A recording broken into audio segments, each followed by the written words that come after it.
Leaning. The leaning. Leaning. And the Li-Ning. Leaning. Li-Ning is the brand on the tip of every runner's tongue in 2026. And there's a good reason. From the Li-Ning Red Hair 9 Ultra, the super extremely bouncy max stack do-it-all daily trainer, to the Li-Ning Feidian 6 Elite, they're dropping some heat. The question I'm here to answer today is, how does the Li-Ning Feidian 6 Elite measure up against the best racing shoes on the market? Dusting you flowers like spring cleaning in my leaning.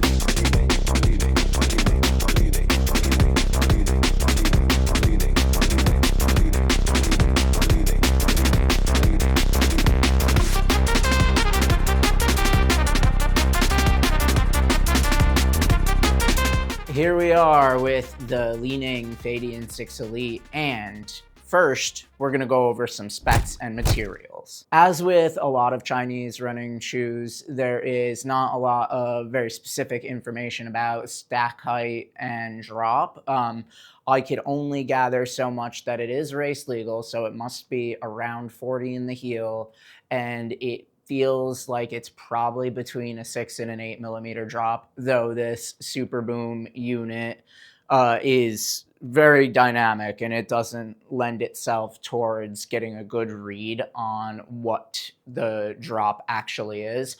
If I had to guess, I would say 6. I've seen other people say 8. The upper is made of boom fiber, which is a breathable mesh upper with a nice knit, stretchy tongue. The laces are not serrated, though they are flat and stay tied. They're the same laces that are in the Li-Ning Red Hair 9 Ultra for those who have that shoe. The heel collar is padded but floopy.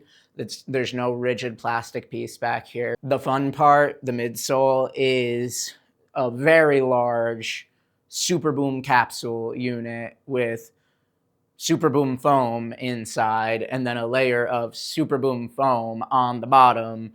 And I would say it's for stability, but there's nothing about this shoe that is stable. Outsole, we have the ground control unit. I am not sure if this is rubber or CPU. It feels, to the touch, tactily, it feels different than what is in the Red Hair 9 Ultra, but it doesn't quite feel like rubber either, so I'd guess it's CPU, but a different type of CPU, though I've seen other reviewers call it rubber. I'm not so sure, but I don't think that there's going to be any problem with grip, though I have not yet tested this in any wet conditions. This weighed in at 217 grams on one shoe and 209 grams on the other shoe.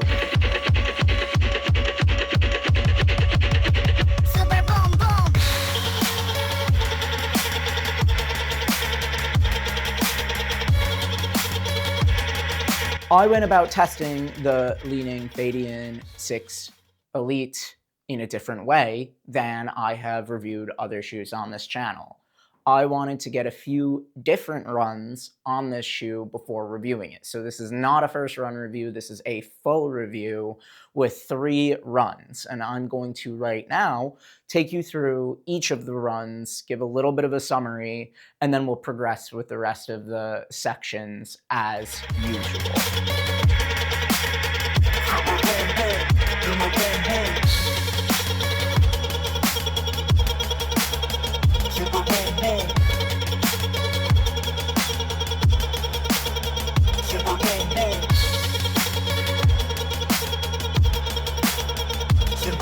The first run I did in this was in Florida. It was 10 miles at an 8-minute and 12-second pace. That is total pace, average, not moving pace. This includes setting up the camera shots, and on the first run, I was dialing in the lacing quite a bit. Okay, first thing, Li-Ning Feidian 6 Elite is the least normal feeling shoe I've ever put on my foot. This does not feel normal, even slightly. Walking around, standing still, probably also the least normal. out of any shoe that I've ever tried. I mean, the Fast Star is also up there, of course, but this is a very strange and jiggly and jello-y feeling shoe, which I'm sure will solidify as it takes impact forces, but for now, very odd. Plan for the heat of the day in Golf Course America is 10. That's ambitious. I'm going to go for 10, though. That's the plan. I had to lock myself out because everybody else left. So I'm locked out of the house. So I'm locked into the run. So I guess that means we should just go run. It wasn't the right fit out of the box for me. And so I did have to play with the lacing, get the right strategy down. And I was actually also dealing with quite a lot of instability and some unpleasant muscular fatigue in my feet on the first run. This is something that I'll address throughout the course of this video that did subside a lot over time. Situation report. My selfie stick has decoupled from the camera. It is only the second run in Florida out of 5, and I have no selfie stick. Hopefully they have glue. My overall takeaway from the first run is that I got this in the wrong size. This is a 10. Most of the time, 10 is better for me. I should have gotten a 9.5. That is still true after 3 runs. The first run in this shoe left me for sure underwhelmed, but one thing remains true across all of the testing I've done in this shoe so far. It feels not pace assistive, but effort assistive. It makes running whatever pace you're running feel like less work. All right, this is going to function as the recap for the Li-Ning Feidian 6 Elite. This is a couple hours after I got back from the run, but during that run, the action cam completely severed from the selfie stick. This has been a recurring theme in my selfie sticks. So I sort of had to just stop. Luckily, my grandpa has a workshop with some glue. Hopefully the glue holds up for the run tomorrow morning. But my first thoughts in this shoe are basically that it's too big. And it's like really big feeling on foot. And it has more room than any other racing shoe or shoe in a size 10 that I've ever tried. So that's something for anybody to note on sizing. It kind of worked itself out throughout the run, and I'm not so sure it's going to be such a drastic issue tomorrow, but today it was definitely not the most pleasant for me. That said, since I did work through it, the things that I noticed were this is extremely bouncy, like laughably bouncy, like one of, if not the bounciest shoes I've ever run in. Now, I was getting some like support muscle fatigue in my foot from how soft this foam is underfoot, and I don't know if that's a sizing thing, but it felt like I was actually working the intrinsic muscles in my foot more than like any other shoe has worked them. Maybe it's running directly on top of the Super Boom capsule as well. I'm not exactly sure, but it is a good laugh. It is a good ride. The thing that I have hesitance about using this for a race or like even long-term marathon training is how is my foot going to feel over the long term, right? Even though that actually did kind of go away by the end of the run. That was one of the things that subsided towards the end. And I'm wondering again if it's about getting a good fit and a good like lacing strategy for this, or if I just settled into the foam. And then the second thing, wildly unstable. There's some golfers in the background. I don't know if you could hear them, but they're golfing their hearts out right now. Wildly unstable. Like, I cannot take a corner in this without fear of death. Like, it is that drastically unstable for me. And I didn't have that problem with the Li-Ning Red Hair 9 Ultra so much. So I'm not sure what it is about this, if it is really just the sizing that I don't love about this that's causing that instability, or maybe tomorrow I won't even be feeling that. I was going at high speeds for a lot of the times that I felt unstable. The most positive thing about this that I found was that it felt so effortless to hit pretty quick, not very quick paces. So I was around the low sevens, like hitting 7-minute pace and maybe 6:55, dropping down to that intermittently throughout the run. And it did not feel like I was going that quick. It felt like I was going like 7:30s, maybe even 7:45s. So it's like it sort of functions as an effort reducer more than a speed assister, and that tracks with the Red Hare 9 Ultra as well. It's very similar in that way.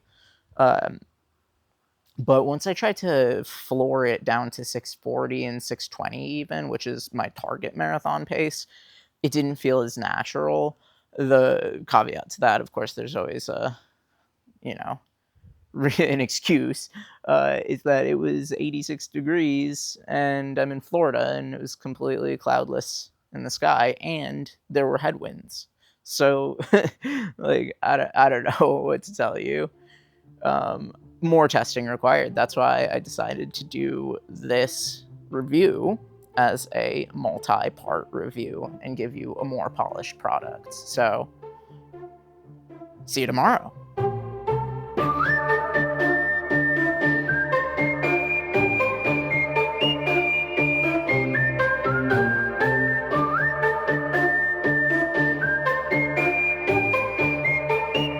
The second run I did in this was the next morning in Florida, and it was 13.1 miles at a 7:33 pace. All right, about to hit run number 2 in the Feidian 6 Elite.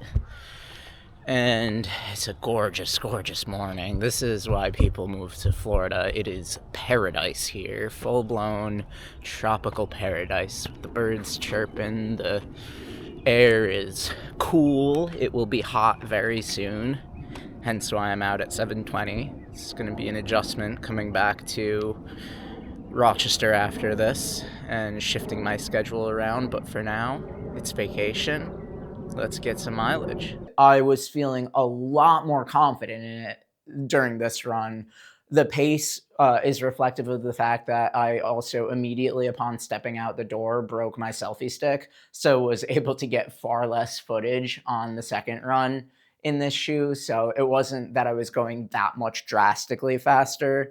The first few steps of the run, the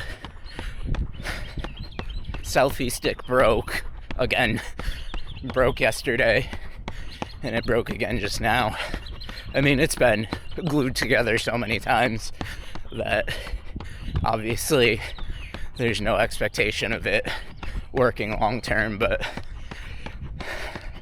those are the unexpected trials of travel. I don't have anything of my own to repair it, so you get what you get, and hopefully there's enough palm trees to stick this camera in to get some good footage. But that I had fewer early stops to gather footage. However, also throughout the course of this run, I did pick up the pace more. So just a little bit of context of where that pacing number is coming from. And the thing that I started to notice in the second run was the muscular fatigue in my foot, especially in the forefoot and through the very front of the midfoot, subsided. I wasn't having the same fatigued feeling on the second run in this shoe, and it felt like it was starting to fit a little bit more appropriately, not feeling so big on foot. And that was a trend that continued into the third run. I didn't provide really a recap of my second run in this because I was busy with Florida activities, but suffice it to say that if my first run in this shoe felt like I was underwhelmed, I would say my second run in this, I felt whelmed.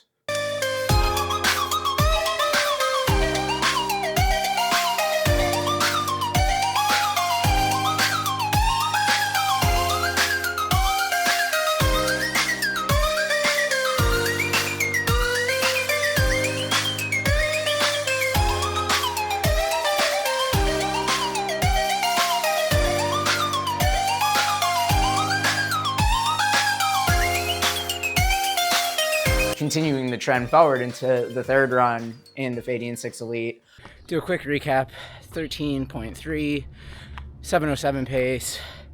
That felt really good. Each time I've run in the Feidian Elite 6, I have enjoyed it more, and it almost feels like it broke in and that there's a break-in period, because I'm having a lot less of the really massive feeling and also the foot fatigue that I had on the first run. Like, that's gone. That's completely gone. It does still feel a little big, and it's not the lightest feeling supershoe, and for those reasons I don't know that I would consider it for a race. But the thing that makes it hard is, like, this makes running so easy feeling. Like, at all of the paces that I'm running in this, they feel easier than if I was in something else. This doesn't feel particularly fast, but it does feel a lot easier to run in. So those are the benefits of the shoe. I think that, yeah, if I had gotten this in a different size, like a half size down, that could have been an even more enjoyable ride. There's no real way to know. I'm not going to rebuy the shoe. It's $209. I just got back from a 13.32 mile run, which I ran at a 7:07 pace, which by any definition is much faster, even though I was still recording quite a bit. It included brushing up against my mile PR. It just, throughout the course of doing that run, I was at Mount Hope Cemetery and I was going downhill, hence why I brushed up against my mile PR. I think I ran like the exact identical time to my previous mile PR, which is 5:48. And I think this was like 5:48 and a little bit more. But I never would have ever expected to do that in this shoe, especially given some of the drawbacks that I'll note coming forward in the review. Now, let's get into the fit. All right, lacing up the Li-Ning Feidian 6 Elite for the very first time. These look big. That's the one thing I'm slightly concerned about, is that they might be a bit big in a size 10. And it does feel like that on foot, that there's a lot of room. That's a lot of room. Oh boy. I mean, that's the risk that you take ordering Chinese shoes, and since the Red Hair 9 Ultra worked so well for me, I figured that I should get this in the same size as I got that. And who knows, maybe it'll just run the way that I want it to in the 10, but as of right now, it's probably the wrong size. I'm sitting by the pool outside on the patio in Florida right now. This was the one new shoe that I brought with me. I like the tongue on this immediately. It's like a sort of alpha fly-ish tongue, like sewn in, but knit material, stretchy knit material. Very nice. And it fits nicely, just feeling it on foot. I was wondering where this went. Extra pair of socks. All right. See, and this is why that I have to go with half a size up in most things, is that this foot, I mean, it still fits big on this foot, but I bet you with where my big toe is right here, that this would be too small in a 9.5, just on the right foot. And this is, you know, a couple years of experimentation with different, like tons of different shoes and a couple different sizes. And I've been finding that overall, for most things, a 10 is better for me generally. And I'm glad that that's what I got this in, just based on the right foot on this one. I mean, it is big though. It's like on the left foot, it is big. But we're going to just, all that matters is how it runs, not how it fits just sitting here. I'm really glad I got this colorway. I waited until this was available. I know that everybody's been asking for this for a long time, and I'm glad to finally be making this. Not glad to be about to run in 86-degree heat. This is the heat of the day. It's going to be 3 by the time I'm out for the run. It's like 2:30 right now. It's going to be so brutal. But it's a shorter one. I'm only going for 10 on this. This is the first run just to see what it's like. I was blasting this morning in the Dynafish. It was, towards the end, it was just like constant sevens, like low sevens to 7 flat. These feel so tall underfoot. Like, I remember I was talking about how the Anta C202 G9 2 felt taller than the stack height indicated, because that says it's 34 in the heel, and I thought it felt taller, like closer to 40. But if this is 40, then I don't know. This is crazy. These are like crazy moon boot level of feel underfoot. Very different. Very different. Just walking around. As I said initially, and you'll see some of my thoughts from Florida, this did not fit right out of the box. It is quite a bit long and very voluminous in the forefoot. I do like a wide forefoot, and I think if I had gotten this in a 9.5, this is the exact type of shoe that would fit me in a 9.5, because it's not a length issue that I run into in most 9.5s. It's a forefoot width issue, and this has it, right? I can't know these things going into it. The Li-Ning Red Hair 9 Ultra fit me perfectly in a 10, and so that's why I decided to go with a 10 in the 6 Elite. That being said, I'm not, after 3 runs in this, quite as disappointed in the fit as I was initially. I don't know what happened, frankly. I think that I just got the lacing right finally, and it doesn't bother me anymore. Maybe I'm accustomed to it. Maybe the foam broke in a little bit, and I don't know how that could affect how it's conforming to my foot, but it has conformed to my foot a little bit better.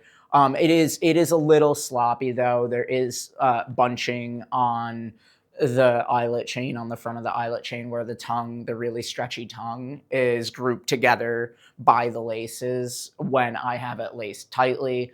But I'm not getting any heel slip in this. It does feel clunky in this size. So if you're in between sizes, go with your lower size.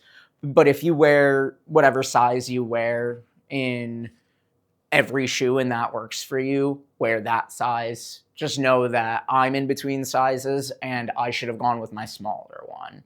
Another thing to note on fit is that this fit way better whilst running than standing around the house. It definitely feels ridiculous wearing this when you're not running.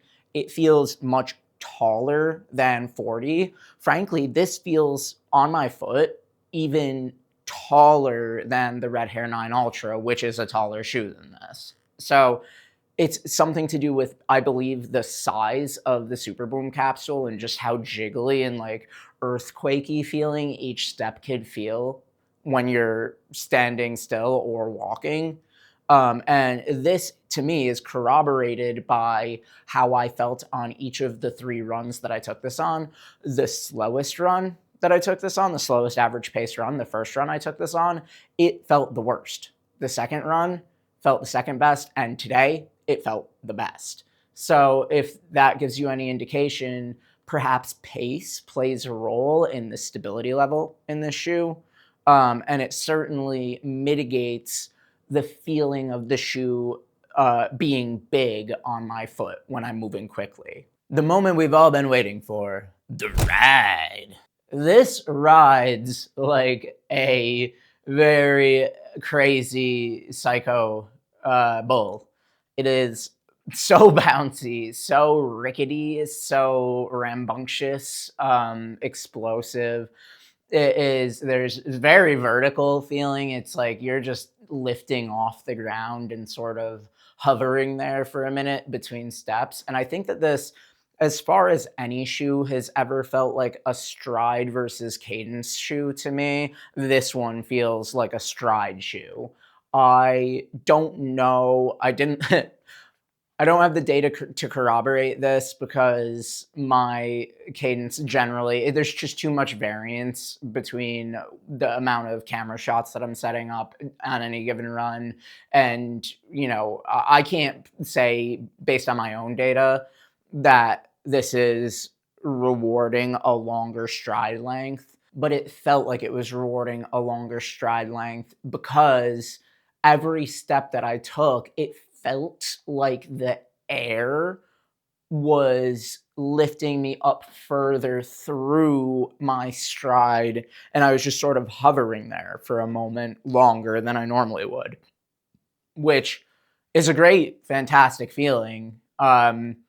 I think that cadence runners could still get along with this. I don't think that there's as much of a division of cadence versus stride runners as like certain marketing campaigns would lead you to believe.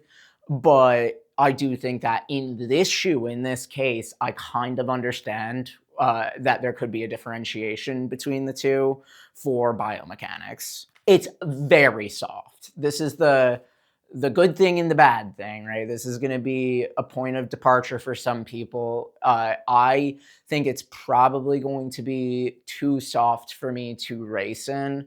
I just can't corner in it very well, and that's because of how compressive the foam is and how, yeah, just like as a person who pronates, like how much that is rewarding my pronation by pronating me more. But it is very comfortable. It almost doesn't feel like a plated shoe in a sense. Like I'm not getting that bite or that like shattering, like vibrational energy that I get a lot in carbon plated racing shoes. And part of that is due to the scooped nature of the plate. So it starts up high here and then scoops down as it gets into the forefoot. Those tend to work better for me. Like that plate geometry tends to work better for me. In this case, though, with the sheer amount of extremely soft PIBA underneath your foot, it it's unstable. It's very unstable for me. Now, could this have been mitigated if I had gone with a size 9.5? I actually think it probably would have been a little less significant how unstable this is, but I don't think anything can stop this from being an unstable shoe. And this is even for me, for all of the carbon plated racing shoes that I've tried throughout my life, which is many. This is perhaps one of the most, I mean, not perhaps, this is one of the most unstable carbon plated racers, especially in the corners. Does that mean that's a bad thing? If you're a really neutral runner, I don't think that's going to affect you very much unless you have a really windy, twisty, turny course, in which case I would probably look somewhere else. But I think that if you have a dead straight course with maybe a couple of turns and you're a very neutral runner, you might not even really notice the stability concerns that I'm noting right now. It's that also a lot of the routes that I take around my neighborhood are twisty and turny, so I'm like predisposed towards running into those issues, which is good for you all because I get to test the turning stability of shoes all the time.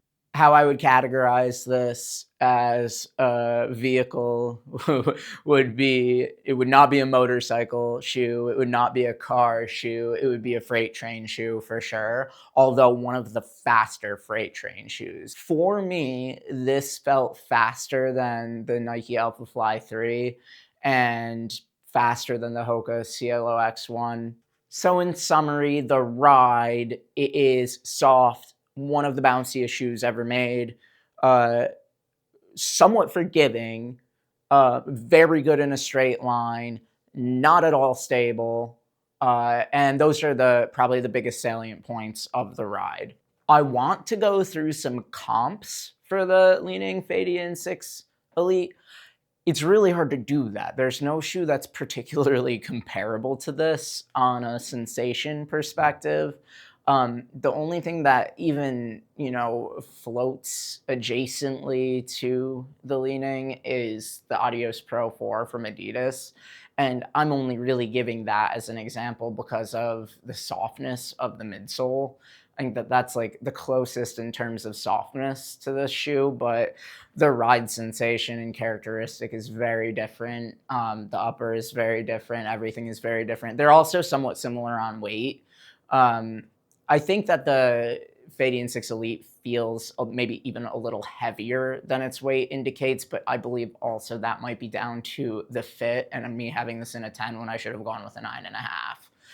But other than the Adios Pro 4, I really don't have a good comp for you. I mean, it is a marathon racing shoe, so all of the marathon racing shoes are going to be a good comp for this, but nothing from a ride characteristic or sensation perspective really comes close to this. This is bouncier than everything. This is bouncier than the Hoka Cielo X1. It is very, very bouncy in a way that just like lifts you off the ground, and it's quite incredible feeling.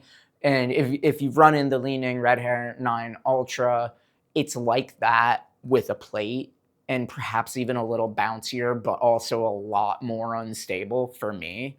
The next thing I'm going to cover in this review is who I think would do well with this shoe and who should try it.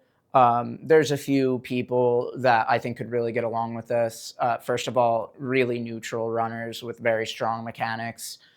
Fast runners, people that are very fast, I think are going to work a lot better with this. And this is based only on one person's data and perspective, but across the 3 runs, the run that this felt the best on was by far the fastest. And the second best it felt was on the second fastest run. So I do think that this becomes more stable and more manageable and more intelligible with pace. So if you're quicker, I think that this could work better for you. I wouldn't recommend this for slow, easy days, but it is still comfortable. So it gives that illusion that you might want to be able to use this for your slower days. That's not what I would recommend it for based on these 3 runs.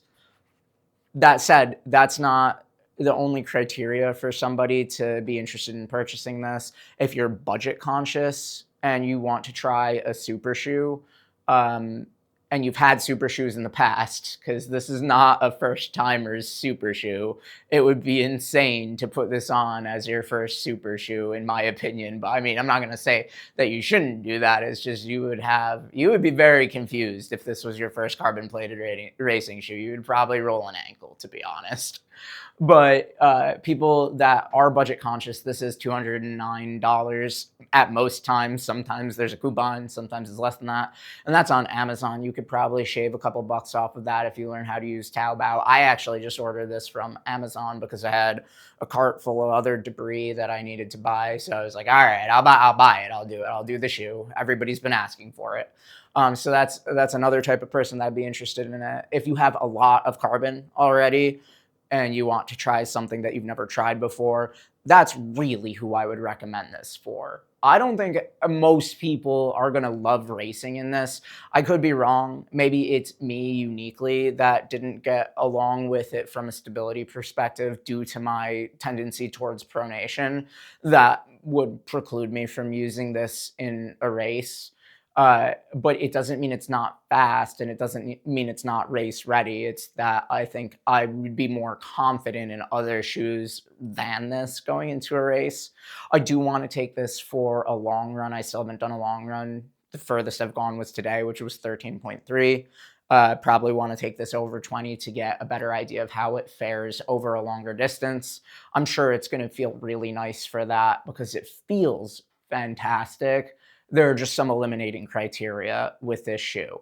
Some closing thoughts. Li-Ning is wickedly competitive right now with the Western market, and their strategy to sell their shoes on Amazon has allowed customers who aren't willing to go to AliExpress or Taobao and figure out a foreign transaction system or a logistics system that they are not familiar with to buy the shoe, right? They're doing this strategically really well. I think that another brand that's doing an incredible job right now breaking into the Western market is Anta.